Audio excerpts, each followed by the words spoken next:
अस्सलाम वालेकुम स्टूडेंट्स, कैसे हैं आप? सब ठीक ठाक हैं? आज 7th में है और आज हम इंशाल्लाह न्यू यूनिट जो है वो स्टार्ट करने जा रहे हैं। यूनिट नंबर 3 वेरिएशंस नाम है इसका। और इंट्रोडक्शन हम थोड़ा बहुत इसका पहले देख लेते हैं। इस चैप्टर में टोटल कोई 7 एक्सरसाइजेज हैं बच्चों। कितनी एक्सरसाइज हैं? 7। पहली 2 एक्सरसाइजेज में हमने जो टॉपिक्स डिस्कस करने हैं वो है ratio, proportions and variations. Variation के आगे 2 डिफरेंट टाइप्स भी हैं, ठीक। नेक्स्ट 3.3 एक्सरसाइज में हमने कुछ प्रोपोर्शंस की बात करनी है, third proportion, fourth, mean and continued. अगली एक्सरसाइज में हमने रेशो के कुछ थ्योरम्स होते हैं प्रोपोर्शंस के, हमने उनकी बात करनी है। नेक्स्ट एक्सरसाइज 3.5 जो है उसमें जॉइंट वेरिएशन होगी, जो कॉम्बिनेशन ऑफ डिफरेंट वेरिएशंस होता है वो हम डिस्कस करेंगे। जब वो बात आएगी तो हम उसको एक्सप्लेन करेंगे। उसके बाद एक एक्सरसाइज में हमने एक मेथड है, के मेथड उसे बोलते हैं, जो डिफरेंट प्रोपोर्शंस की इक्वलिटी को प्रूव करने के लिए यूज़ किया जाता है। और लास्ट एक्सरसाइज में हम जो डेली लाइफ प्रॉब्लम होंगे हमारे रेशोज़ के रिलेटेड या प्रोपोर्शंस के रिलेटेड, वो हमने लास्ट एक्सरसाइज में करनी है।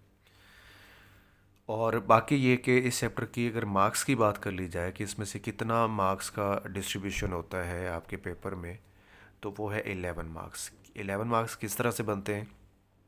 3 शॉर्ट क्वेश्चन है, एक लॉन्ग क्वेश्चन है और एक एमसीक्यूज़ है। लॉन्ग क्वेश्चन का एक पार्ट आना है 4 मार्क्स का, पूरा लॉन्ग क्वेश्चन नहीं आना, एक पार्ट आना है।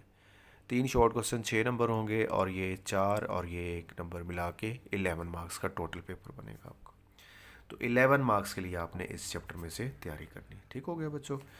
टॉपिक्स जो है इसकी अगर बात करें तो टॉपिक है रेशो, पहला टॉपिक इसका मेन टॉपिक है जो आपने 9th क्लास में भी पढ़ा हुआ है।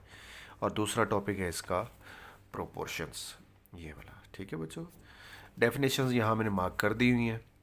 पेज नंबर 50 पे आपकी रेशो की डेफिनेशन है और रेशो से रेलिवेंट कुछ की पॉइंट्स लिखे हुए हैं इंपॉर्टेंट, जो आपने देखने हैं किस चीज़ के लिए, एमसीक्यूज़ पॉइंट ऑफ व्यू के लिए। ठीक है, मैंने यहाँ पे बता दिया आपको, ये याद करें। उसके बाद प्रोपोर्शन की डेफिनेशन यहाँ से लेके यहाँ तक ये याद कीजिए। प्रोपोर्शन का फार्मूला होता है product of means equal to product of extremes, ये भी आपको याद होना चाहिए। ये डिफरेंट चीज़ें आपने 3.1 के अंदर क्या करनी है, यूज़ करनी है। क्लियर? अभी हम बात करते हैं एक्सरसाइज की। तो एक्सरसाइज में टोटल 11 क्वेश्चंस। कितने हैं बच्चों? 11 क्वेश्चंस। 11 में से मैं क्या करने लगा हूँ कि पहली एक्सरसाइज को तो मैं 2 हिस्सों में डिवाइड कर देता हूँ, फर्स्ट हाफ और सेकंड हाफ करके। लेकिन बच्चों याद रखिएगा कि पहली एक्सरसाइज के बाद जैसे ही हमने नेक्स्ट एक्सरसाइज पे पहुंचना है तो हमने क्या काम करना है कि डेली की एक एक्सरसाइज करनी है। हमें सिलेबस को थोड़ा स्पीड अप करना पड़ेगा, हमारी स्पीड बहुत कम है। तो मैं चाह रहा हूँ कि स्पीड अप करके आपको जल्दी से कंप्लीट करवा दिया जाए सिलेबस, ताकि आपको रिवीजन और प्रैक्टिस के लिए मैक्सिमम टाइम मिल जाए। ठीक है, ये ना हो कि हम सिलेबस ही करते रहें, हमें प्रैक्टिस के लिए और रिवीजन के लिए टाइम ही ना मिले। तो आज हम इसके पहले 5 क्वेश्चन करने लगे हैं, नेक्स्ट जो 5 या 6 बचेंगे वो कल करेंगे। पहले क्वेश्चन में ये कहा गया है या पूछा गया है कि आपको ना दो दो क्वांटिटीज़ गिवन है। जैसे ये देखिए, ₹750, ₹1250, आपने इनकी रेशो फाइंड करनी है और इनको फ्रैक्शन फॉर्म में भी लिखना है। ऐसे ही और भी क्वांटिटीज़ हैं, तो मैंने एक क्वेश्चन यहाँ से सिलेक्ट किया है, थर्ड वाला सेम है, इनमें कोई फ़र्क नहीं है किसी में भी।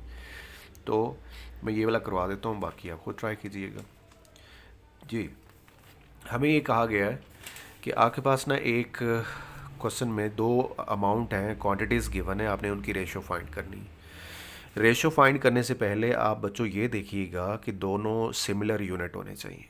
क्या होने चाहिए? दोनों सिमिलर यूनिट होने चाहिए। ये तो सिमिलर नहीं है, ये डिफरेंट है। ये केजी में आ रहा है, ये केजी ग्राम्स में आ रहा है, तो आपने केजी को भी ग्राम में कन्वर्ट कर लेना और जो केजी ग्राम्स में आ रहा है वो भी ग्राम्स में चेंज कर लेना आपने। ठीक है बच्चों?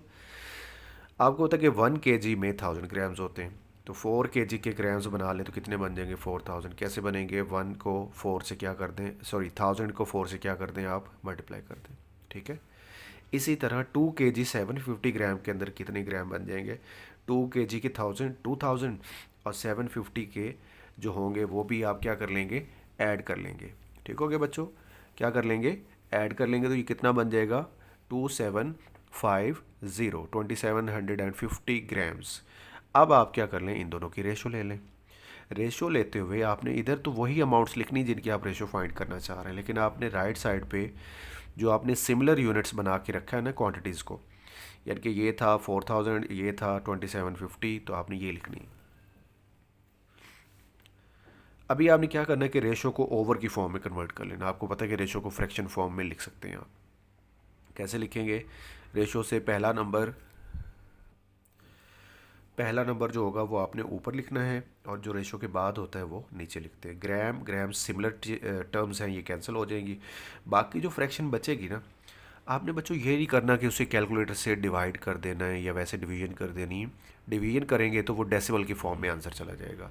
आपने क्या काम करना है कि उसे उसे सिंप्लीफाई करना है। ऊपर नीचे सेम नंबर के साथ क्या करनी है आपने, कटिंग करनी। कटिंग करते जाइएगा, लास्ट पे ये बचेगा 1611।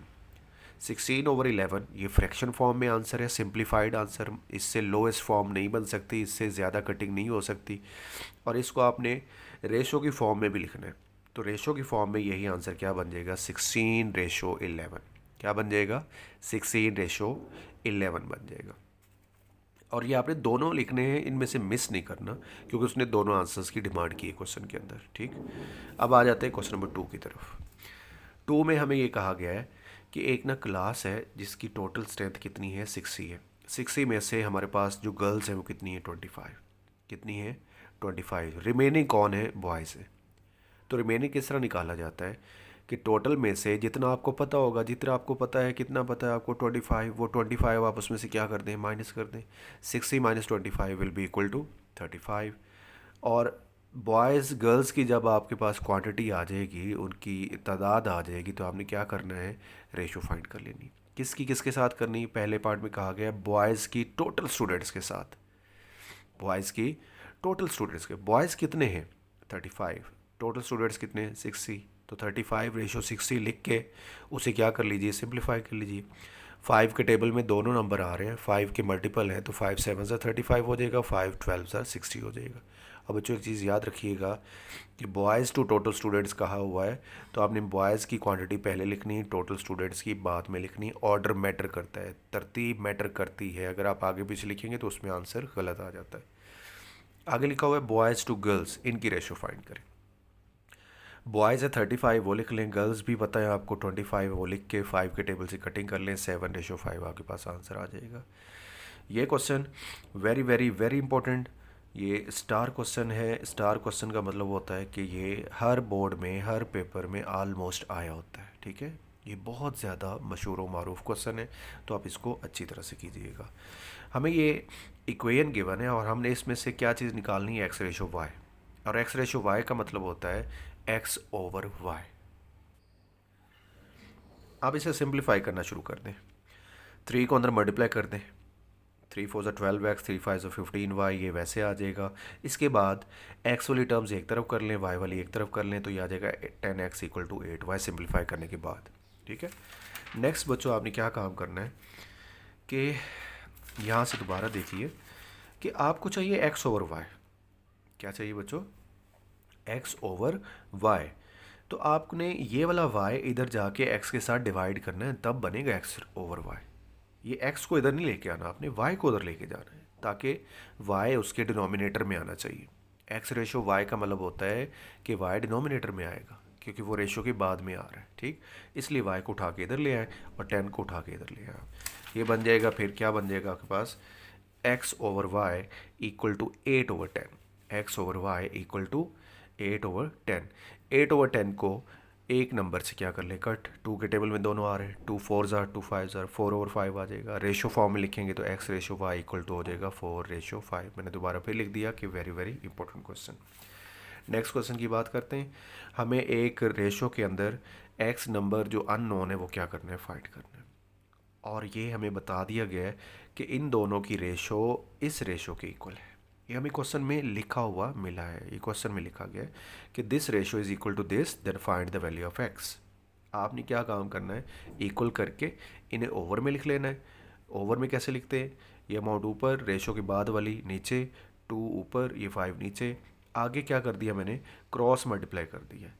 क्रॉस मल्टीप्लाई करके सिंप्लीफाई करके मेरे पास जो एक्स का आंसर आएगा, कैसे क्रॉस मल्टीप्लाई करेंगे, 5 को इन दोनों से करेंगे, 2 को इन दोनों से करेंगे, ये बन जाएगा 15x+5, और 2 को जब इन दोनों से करेंगे तो ये बन जाएगा 12+8x। एक्स वाली टर्म्स एक तरफ कर लें, बाकी एक तरफ कर लें, तो 7x यहाँ से बचेगा, 7 यहाँ से बचेगा, x के साथ 7 मल्टीप्लाई हो रहा है, इधर आके डिवाइड कर दें, डिवाइड करेंगे तो कितना आ जाएगा, 1 आ जाएगा, और यही आपका क्या होगा, आंसर होगा। ठीक है बच्चों, आज हमने फर्स्ट हाफ किया है, कल हम सेकंड हाफ करेंगे, और नेक्स्ट जो उससे नेक्स्ट एक्सरसाइज होंगी वो हमने डेली की एक करनी एक्सरसाइज। ठीक है बच्चों, आज इसे आप जल्दी से कंप्लीट कर लीजिए, नेक्स्ट फिर कल इंशाल्लाह मिलते हैं, नेक्स्ट जो इसका सेकंड हाफ होगा वो हम करेंगे।